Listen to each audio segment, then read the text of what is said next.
NATO agresija je bila poslednji veliki i, nažalost, nekažnjeni zločin u 20. veku. 2500 ubijenih vojnika, policajaca, civila, dece.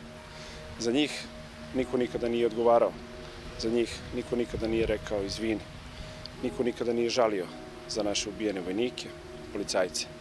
Ponekad su rekli da im je žao civila, ali za ubijene vojnike i policajce niko još nije rekao da je teško i da je veliki zločin. Niko nema pravo da ubije dete, baš kao što niko nema pravo da ubije ni vojnika ni policajca u slobodnoj i suverenoj zemlji. Nećemo prestati da pamtimo, nećemo prestati da podsjećamo, nećemo prestati da pitamo zašto je napadnuta Savezna Republika Jugoslavija, zašto bez odluke Saveta bezbednosti, zašto bez bilo kakvog uporišta u međunarodnom pravu. Pre 21 godinu pokušali su da ubiju Srbiju, a uspeli su da ubiju međunarodno pravo.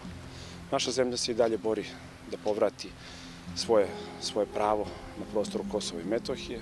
Naša zemlja se i dalje bori za svoje pravo da zna ko je naredio ovo strašno bombardovanje i zašto još niko nije odgovoran ni kriv za sve zločine, svo razaranje, smrt i uništenje.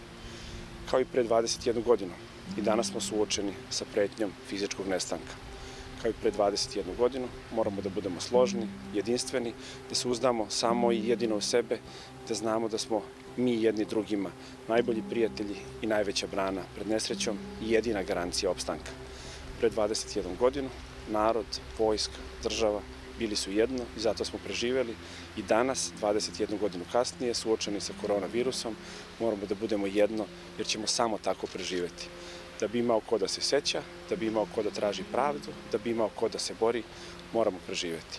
Srbi, kao i pre 21 godinu, budite u svoju zemlju, budite u svoju državu, samo tako ćemo preteći i samo tako ćemo ostaviti ovu zemlju i onima koji dolaze posle nas.